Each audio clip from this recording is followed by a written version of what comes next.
લગ્ન કરવા છે રાજા અને રાણીની જેમ, કે પછી ખોવાઈ જવું છે પેલેસની શાન અને પ્રકૃતિ સાથે? તો આજે જ બુક કરો તમારો સ્ટે અથવા તમારી ઇવેન્ટ balarampalace.com પરથી. આંદોલન એ લોકશાહીનો સ્વભાવ છે. આંદોલન એ લોકશાહીનો સૌથી બુલંદ અને સુંદર અવાજ છે. પણ આંદોલનનો મતલબ એ તો હોતો નથી કે પહેલા જ દિવસથી તમે અસહમત છો એટલે સીધા જ બસ સળગાવવા માંડો, ટ્રકના પૈડા એ સળગાવવા માંડો.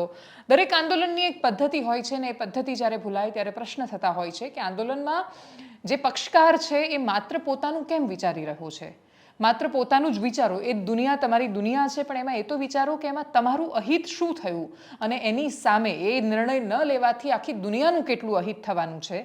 દરેક દ્રષ્ટિકોણ પર વિચાર્યા પછી જો તમને તમારો મુદ્દો એકદમ વ્યાજબી લાગતો હોય અને એના વિશે તમારે રજૂઆત કરવી હોય તો કરવી પણ જોઈએ, આંદોલન પણ કરવા જોઈએ, પણ લોકશાહીને ઘૂંટીને નહીં. એનો દમ ઘૂંટીને તમે જ્યારે આંદોલન કરો છો, દેશની સંપત્તિને નુકસાન કરીને કરો છો અને વિપક્ષ માત્ર ખાલી કોઈ આંદોલન કરે છે એટલે સપોર્ટમાં ઉતરી આવીએ એ રીતે કરે છે, ત્યારે તમે ભૂલી રહ્યા છો કે તમે નુકસાન બીજા કોઈનું નહીં, આ દેશનું કરી રહ્યા છો. નમસ્કાર, આપની સાથે હું દેવાંશી. લોકશાહીમાં મીડિયાની સૌથી પહેલી ફરજ આવે છે કે વ્યક્તિ જ્યારે પોતાના મુદ્દા સાથે આંદોલન પર ઉતરે છે ત્યારે ખભે ખભો મિલાવીને એનાથી પહેલાં એ આંદોલન કરવાવાળાને પણ એ વિશ્વાસ થાય કે એનો અવાજ હજારો માણસ સુધી પહોંચી રહ્યો છે, એ રીતે એનો અવાજ બતાવે. દરેક આંદોલન મોટા ભાગે જ્યારે મુદ્દાસર થતા આંદોલનોમાં એને સપોર્ટ કરવો, એના વિશે વારંવાર વાત કરવી, એ મુદ્દાને સૌથી વધારે હાઇલાઇટ કરવો એ મીડિયાની ફરજ છે. ટ્રક ડ્રાઈવર્સ, એએમટીએસ ડ્રાઈવર્સની એકતા, આખા રાજ્યમાં ભેગા થઈને જેટલા લોકો પણ ડ્રાઈવર છે એ લોકો સાથે મળીને આંદોલન કરી રહ્યા છે એક એવા કાયદાની સામે જે કેન્દ્ર સરકાર લાવી છે.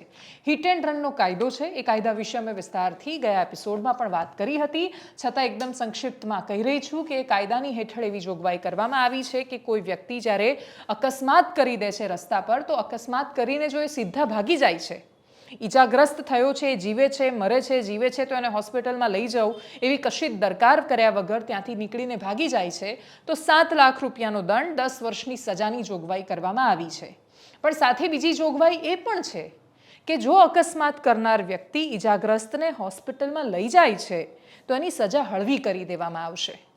કોઈ પણ સામાન્ય માણસ જેને પક્ષ સાથે લેવા દેવા નથી, જેને સરકારોથી કંઈ વિશેષ ફરક નથી પડતો, જેના પોતાના કોઈ વિશેષ ઓપિનિયન નથી, એ લોકોને જઈને પણ જો આ કાયદો વંચાવીને પૂછશો કે આમાં વાંધો શું, તો એ કહેશે કે નહીં, સરકારે બહુ સરસ કામ કર્યું છે. કેમ કે આપણે આજુબાજુ અનેક એવી તસવીરો જોઈ છે કે જ્યારે આપણને વિચાર આવે કે અકસ્માત તો ભૂલથી થાય છે, કોઈ મારી નાખવા માટે એક્સિડન્ટ નથી કરી નાખતું, ક્યારેક બેદરકારીથી તો ક્યારેક ભૂલથી અકસ્માતો થઈ જાય છે. પણ એના પછી જો એ વ્યક્તિને હોસ્પિટલ લઈ ગયા હોત તો પરિસ્થિતિ બદલાઈ શકતી હતી. આપણે નથી કરતા. ઘણીવાર ડ્રાઈવર અકસ્માત કરીને ડરમાં ને ડરમાં ભાગી જાય છે. એને ડર લાગે છે કે મારા માથા પર આવશે, કોઈને ડર લાગે છે કે નીચે ભીડ મને મારશે.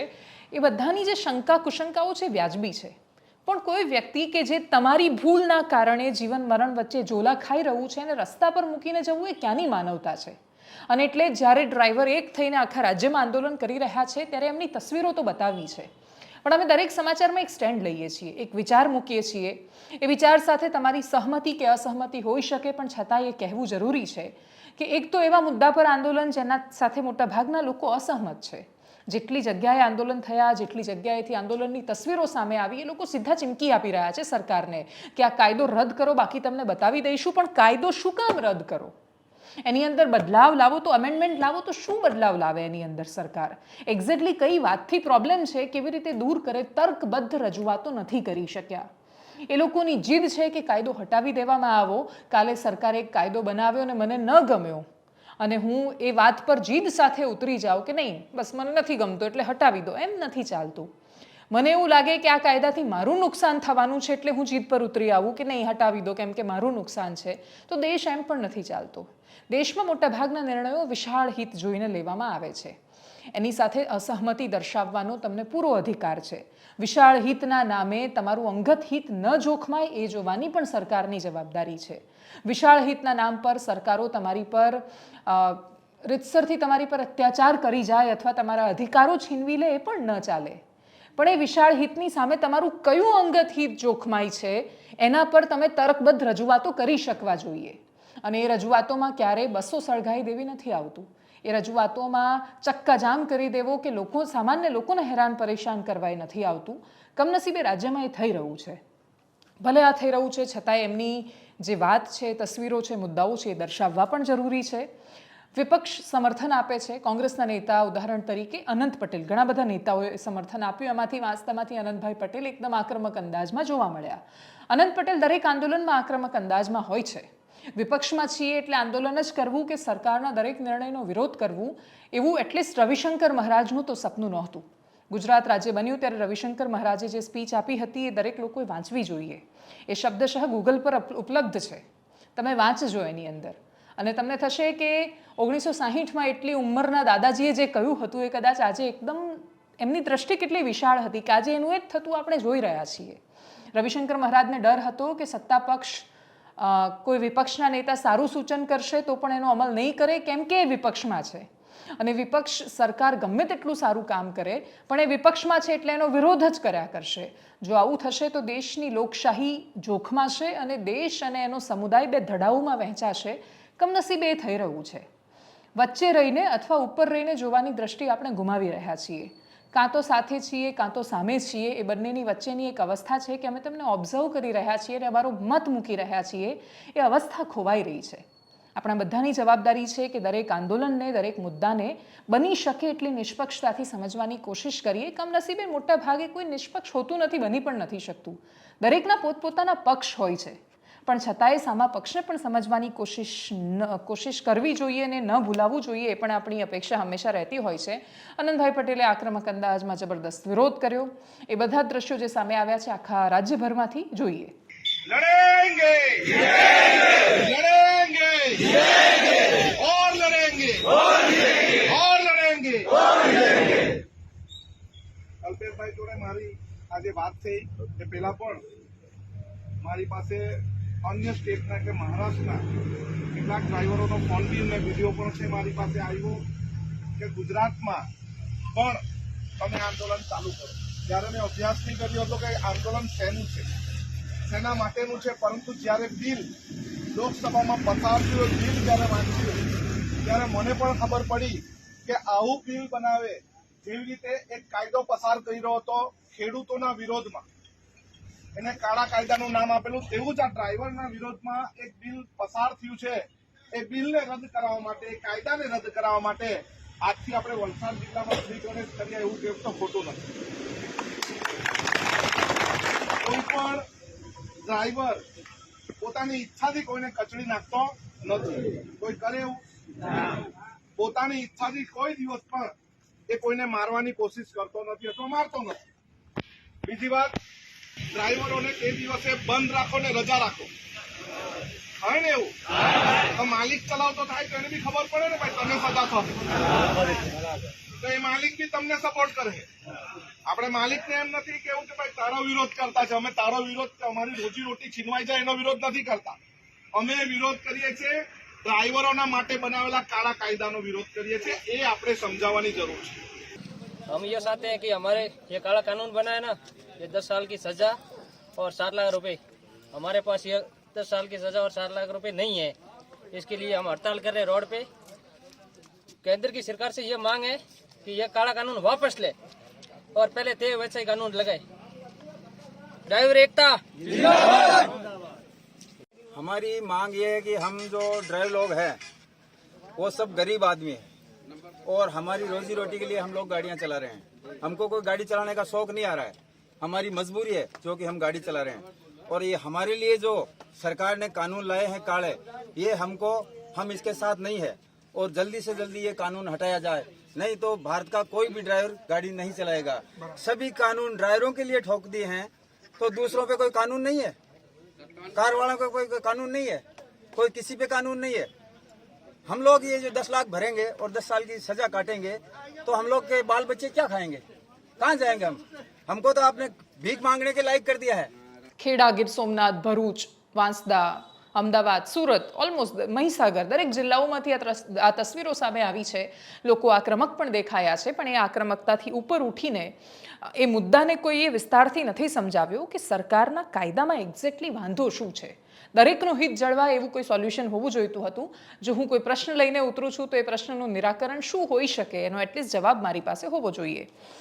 આગળ વાત કરીએ નવા વર્ષના સારા સમાચારની, કેમ કે આ આંદોલન બહુ જ મુખ્ય હતું અને એટલે જ એના વિશે શરૂઆતમાં વાત કરવી જરૂરી હતી. પણ આજે 1 જાન્યુઆરી 2024 છે, નવા વર્ષની શરૂઆત થઈ ગઈ છે.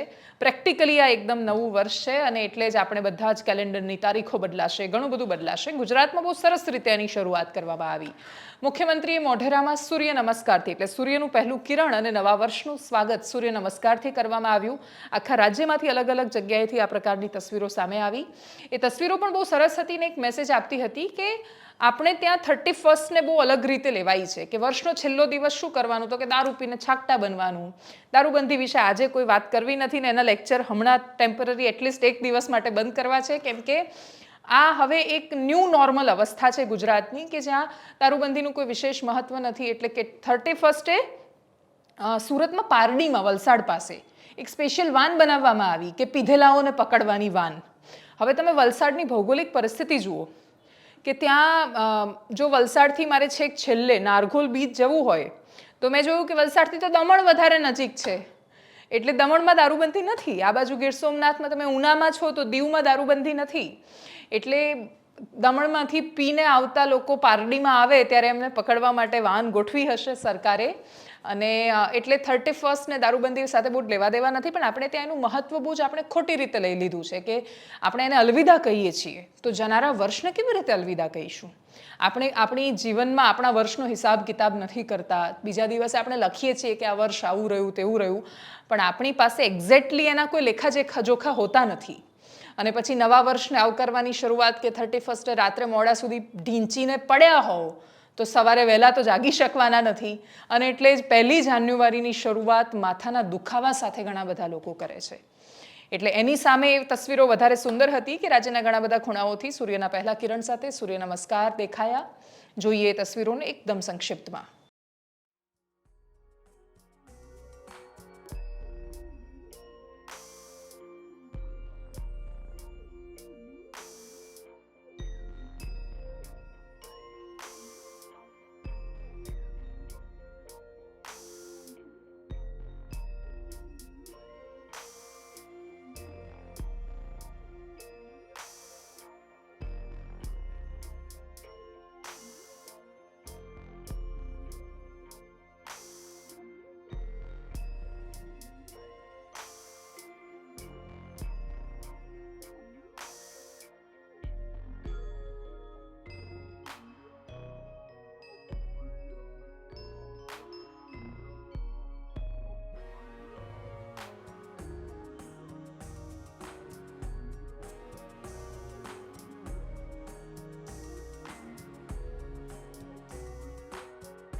આગળ એક એવા સમાચારની વાત કરીએ જે ગુજરાતનું બીજું ન્યૂ નોર્મલ છે. ભરતીના નામે ઠગાઈ કરવી, ભરતીના નામે ચોરી થવી, પોલીસનું ફરિયાદ ન નોંધવું ઘણીવાર, તો ઘણીવાર પોલીસનું બહુ એક્ટિવ રહેવું. એક નવો કેસ લઈને એક ચહેરો પણ કોમન છે કે આ પ્રકારના જ્યારે પણ ફ્રોડની વાત આવે ત્યારે સૌથી પહેલા માહિતી લઈને સામે આવતા હોય છે યુવરાજસિંહ જાડેજા. 2019થી જોઈ રહી છું હું કે બિન સચિવાલયના આંદોલનથી લઈને આજ દિન સુધી જેટલી વાર માહિતી લઈને આવ્યા છે મોટા ભાગે માહિતી આજે નહીં તો કાલે સરકારે એ વાતનો સ્વીકાર કરીને કાર્યવાહી કરવી પડી છે. આ વખતે પણ વિષય અલગ હતો. આ વખતે જ્યાં લોભિયા હોય ત્યાં દુતારા ભૂખ્યા ન મરે એ પ્રકારની પરિસ્થિતિ હતી. લોકો જ ચોરી કરવા માટે નીકળ્યા હોય ને જેને હોય એને પૂછતા હોય કે ભાઈ થોડું સેટિંગ કરી આપો ને, તો ઘણા બધા લોકોએ હવે આને વ્યવસાય બનાવી દીધો છે કે લોકો પાસેથી ટોકન અમાઉન્ટ લઈ લેવાની. એક ભરતી છે એમાં એડવાન્સમાં એ લોકો કોલ લેટર આપી રહ્યા છે. તમે સમજો કે એક્ઝામ નથી લેવાઈ, જેની પરીક્ષાને કોઈ ઠેકાણા નથી, તમને કોઈ કોલ લેટર આપે છે ને એવું કહે છે કે અહીંયા આ તારીખે હાજર થઈ જજો ને તમે માનો છો અને તમે રૂપિયા આપો છો, તો કોના પર દયા ખાવાની અને તમારા પર કેવી રીતે દયા ખાવાની? જ્યારે આખી દુનિયા તમને બૂમો પાડીને કહી રહી છે કે ના ફસાઈ જાઓ, નકલીનો જમાનો ચાલી રહ્યો છે, બધા હેરાન કરી રહ્યા છે, તમારા રૂપિયાએ જશે ને નોકરીએ નહીં મળે, અને તોય એ લોકો લાઈનમાં લાગે છે. ન સમજાય એવી પરિસ્થિતિ હોય છે. સાંભળીએ યુવરાજસિંહ જાડેજાને. જે ઓરિજિનલ વેબસાઇટ છે એની ડુપ્લિકેટ વેબસાઇટ બનાવી અને ઉમેદવારોને એમાંથી એપોઇન્ટમેન્ટ લેટર એ ઇસ્યુ કરવામાં આવી રહ્યા છે. અને તેમાં પણ એક ભોગ બનનાર વ્યક્તિ છે, જેમાં લાખો રૂપિયાનું ઉઘરાણું ઓલરેડી અત્યાર સુધીમાં થઈ ચૂક્યું છે, લાખો રૂપિયાનું. અને આ જે ભોગ બનનાર જે વ્યક્તિઓ છે તેમને મેડિકલ માટે આ જે લેટર ઇસ્યુ કરવામાં આવેલો એમાં વેસ્ટર્ન રેલવેમાં તમારે વર્ગ 3ની નોકરી એ આપવામાં આવશે એવા વાયદા વચનો આપવામાં આવેલા છે. અને જે ભોગ બનનાર જે ઉમેદવાર છે જે જોવા જઈએ તો મૂળતઃ ગાંધીનગરના છે અને એને જે લેટર ઇસ્યુ કરવામાં આવ્યો છે એ કેન્દ્ર સરકારની જે ભરતી હોય ફોરેસ્ટ ગાર્ડની એનો ઇસ્યુ કરવામાં આવેલો છે. અને એમાં એમને એવું કહેવામાં આવેલું કે આ જે ભરતી છે તેમાં નોકરી એ તમને જોબ જે લોકેશન છે એ જોબ લોકેશન ગાંધીનગર અરણ્ય ભવન જે છે એમાં તમને નોકરી આપવામાં આવશે.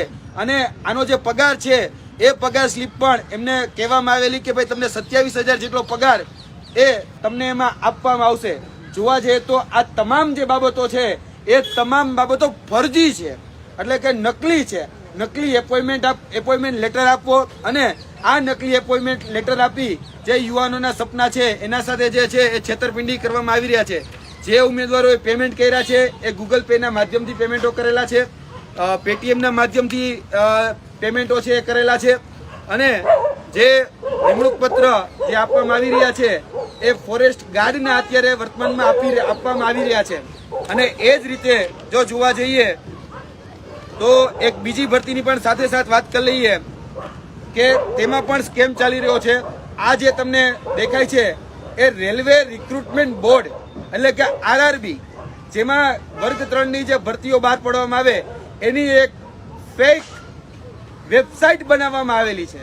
અને ફેક વેબસાઇટમાં જે તે ઉમેદવારને ફરજી રીતે ફસાવવાનો હોય એ ફસાવાના જે ઉમેદવાર હોય તેમાં એક માઇનોર ચેન્જ કરવામાં આવેલો છે કે રેલવે રિક્રુટમેન્ટ બોર્ડ જે રિઝલ્ટ હોય એની પાછળ એક S ઉમેરી અને એક એનું ડોમિન ખરીદવામાં આવેલું અને ફેક આખી વેબસાઇટ બનાવી અને એમાં જે હુબહુ જે ઓરિજિનલ વેબસાઇટ છે એની ડુપ્લિકેટ વેબસાઇટ બનાવી અને ઉમેદવારોને એમાંથી એપોઇન્ટમેન્ટ લેટર એ ઇસ્યુ કરવામાં આવી રહ્યા છે.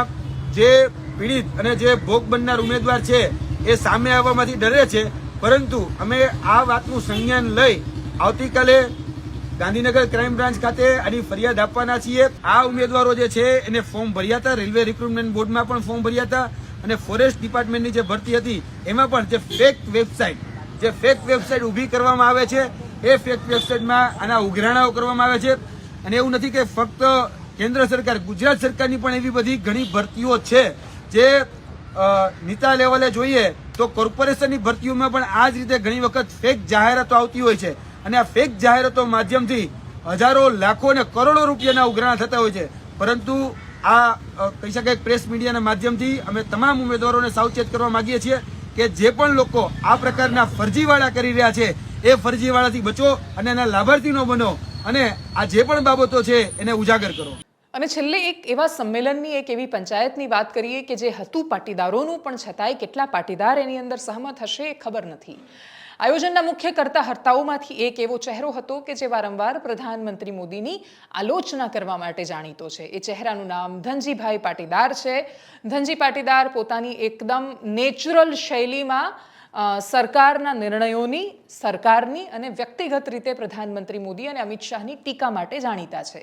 પાટીદાર પંચાયત હેઠળ એમણે એક વિશાળ સંમેલન રાખ્યું જેની અંદર પાટીદારો જોડાયા તો ખરા. મુખ્ય મુદ્દો એનો શું છે? ઘણા બધા મુદ્દાઓમાંથી એક મુખ્ય મુદ્દો એ છે કે સરદાર પટેલ સ્ટેડિયમનું નામ જે બદલીને નરેન્દ્ર મોદી સ્ટેડિયમ કરવામાં આવ્યું છે એની અંદર પાટીદારોનું અને સરદાર પટેલનું અપમાન થયું છે અને એટલા જ માટે એને ફરી એકવાર બદલી દેવામાં આવે. આ મુદ્દામાં આ પંચાયતમાં જિગ્નેશ મેવાણી પણ હાજર હતા. વડગામના ધારાસભ્ય છે, કોંગ્રેસના નેતા છે અને એમણે કહ્યું કે હા, હું તો ઉશ્કેરવા માટે જ આવ્યો છું પાટીદારોને, કેમ કે જો ડૉક્ટર બાબા સાહેબ આંબેડકરનું નામ બદલીને એની જગ્યાએ જો કોઈ નરેન્દ્ર મોદી સ્ટેડિયમ અથવા કંઈ પણ કરી દે તો માં કસમ હું ચૂપ ન બેસું, આંદોલન કરું અથવા જે પણ રીતે એમણે એમનો પણ પોતાનો એક અંદાજ છે, એની અંદર એમણે પોતાની વાત રજૂ કરી. સાંભળ્યું ધનજી પાટીદાર, જિગ્નેશ મેવાણી બંનેને. કે આવનારા દિવસોમાં સરદાર વલ્લભભાઈ પટેલનું નામ હતું એ જગ્યાએ જો આપણે પુનઃસ્થાપિત ના કરી શક્યા કદાચ, તો આવનારી પેઢીને શું કાચું બતાવીશું? આ સવાલ આપણે આપણી જાતને પૂછવાનો છે. આવનારી પેઢી એ સવાલ પૂછવાની છે કે તમે બધા એટલા નિર્માલ્ય થઈ જતા, સહેજ તમારામાં પાણી બચ્યું હતું કે સરદાર વલ્લભભાઈ પટેલનું નામ આ રંગાબીલા ઉખાડીને ફેંકી દે અને તમે બધા બંજીરા વગાડો? આ સવાલ આવનારી પેઢી આપણને પૂછવાની છે. અને આ બધા મીડિયાના મિત્રો રેકોર્ડ કરીને કે તારા સ્પષ્ટ કહું, હા હું તમને આજે ઉશ્કેરવા જ આવ્યો છું, હું તમને 100% ઉશ્કેરવા આવ્યો છું. હું કહેવા આવ્યો છું કે જો ડોક્ટર બાબા સાહેબ આંબેડકરનું નામ કોઈ જગ્યાએથી જો હટાયું હોય ને મા કસમ છોતરા કાઢી નાખે દલિતો.